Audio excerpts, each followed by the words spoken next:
Hey, what's good, everybody? My name is Orfe, and today I'm taking y'all behind the scenes on how I edited these photos from this shoot with this model. Her name is Isona, and this is not our first time working together, but this was a Vogue-inspired shoot. So before we get into Photoshop, I want to take you behind the scenes on how I shot these real quick. So these were shot on a fashion gray backdrop with one light, and as you can see, I had a 7-foot umbrella with some diffusion on it. And also I shot these with a Canon R5 with a 24-105mm lens from the L series. Also, the whole session was tethered in Capture One, so I went from Capture One to Photoshop.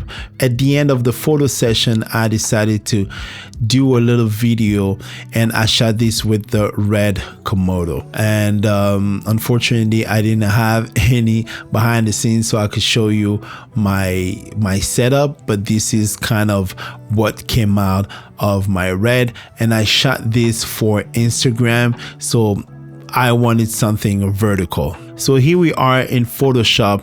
I had maybe 7 or 8 photos that were my best photos that I felt like these were great for me. All right, so this was my first photo.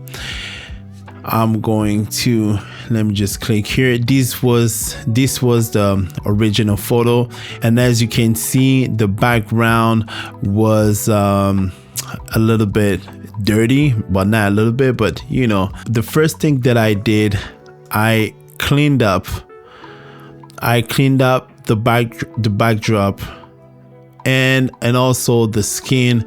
First, I removed all the little things that I felt was a little bit distracting.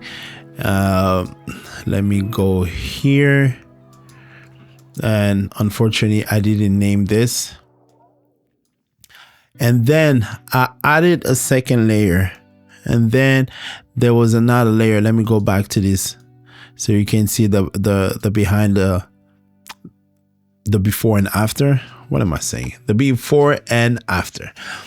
And now I have an action that I applied for a little skin smoothing, and as you can see, I reduced the opacity here at around 50%.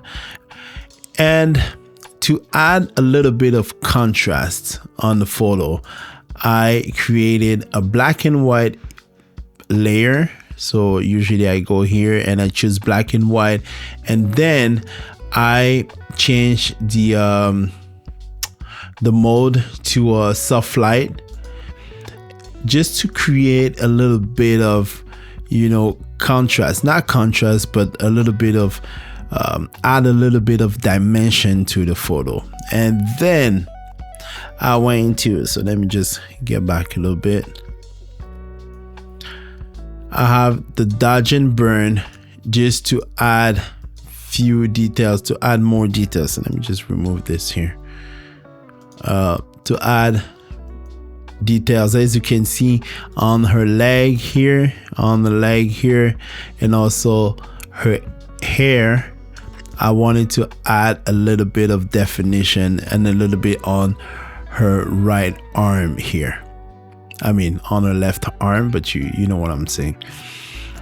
Then I add noise. What I do, I usually add noise at the end of the shoot.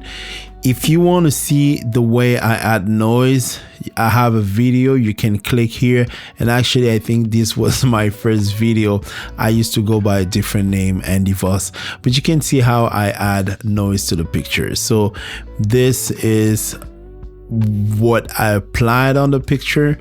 You can get to it by clicking option on a Mac, option or alt, and click on the mask. You're gonna see, so you can do that on, you know, even on the skin, so you can see where I applied the skin smoothing if you go on this layer. So I just click on option and I click on the mask, so you can see where everything was applied. So And then I felt like the belt was not very saturated, so I added another layer, a vibrance layer, just to have that little pop of color, to have something like this.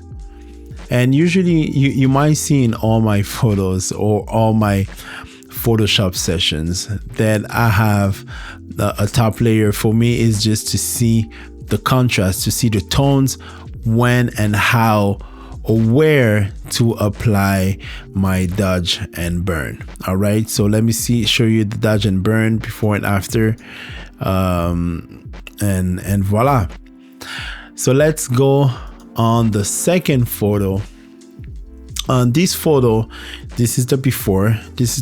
Let me show you the before and after. And as you can see, there was a lot of stuff that were done to it. So let me go back to this. Of course, the blemishes, and I flattened everything on this layer. So what I do, I fix the dress. I fixed the dress on this side because the designer did it one. Actually, the designer is the model's sister, but we didn't like the fact that it was on this side here. We didn't like the way it was doing here, so we thought the stylist told us that it was a little bit difficult for the material to just try to make it, I don't know, it was just difficult for her to have it look nice. So I was like, I can fix it in Photoshop, but I usually don't say that, although I know I can, but it's just a question of I try my best to have everything nice on set.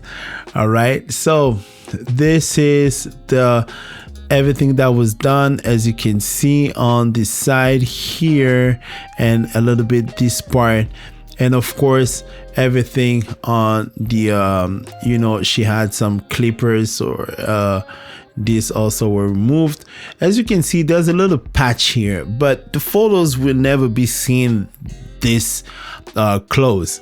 It will be seen this way, and it really doesn't matter because we don't see. All right, so I don't use frequency separation. What I do is just this. I use a blank layer and I start using this tool, which is the heating brush tool, or just the brand new remove tool. The remove tool really helps because it's kind of a content aware and AI type of generated tool. I don't know, but I feel like it adds it adds more, it facilitates. That's what I was trying to say. It facilitates your editing process. So now let's go to the same process, which is a little bit of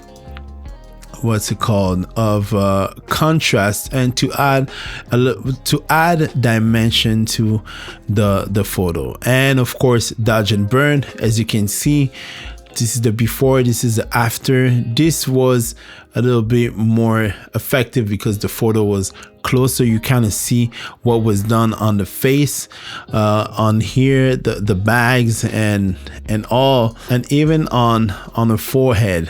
So you kind of see everything. So let me just go back a little bit just for you to see what it's done. And then noise, of course, and vibrance.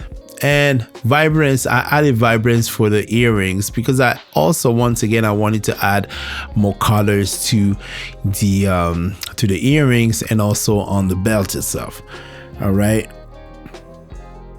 so once again, and also I created a black and white version. So the black and white, I have a different process, but this is something that I do. I'm going to show you my editing, my black and white conversion process in a different video, but this was an alternative option for me to have if I wanted to have a black and white version. This was a little bit heavier. Let me show you. This is the before and this is the after. So let me see the version, the color version. This is the before and this is the after.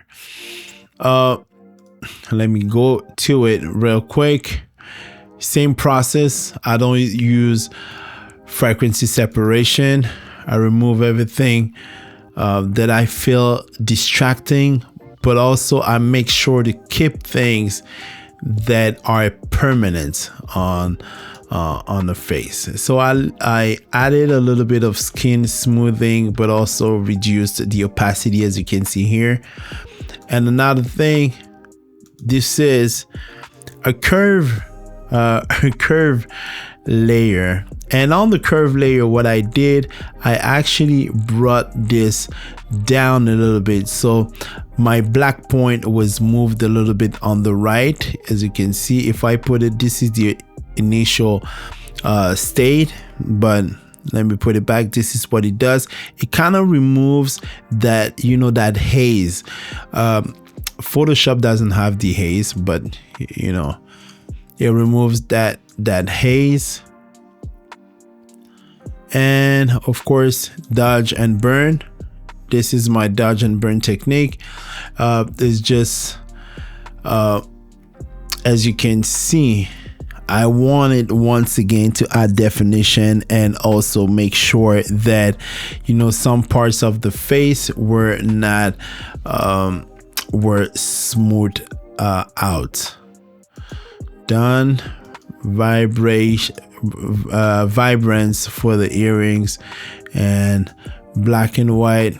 Usually what I do is simply same thing, black and white layer, soft light and reduce opacity, because if I add the opacity to max, this is what it does. I didn't like the full thing, so I reduced it a little bit. And this was once again for sharpening and noise at the end, and the black and white once again. So this is pretty much it. This is the same process that I did for all my photos, but don't forget to subscribe to this channel, as I'm going to be showing more behind the scenes of my shoot. And of course, if you like this type of videos, let me know so I can do more of these. All right, peace out. See you in the next episode. I'm Orphy the Me Baby. I'm out.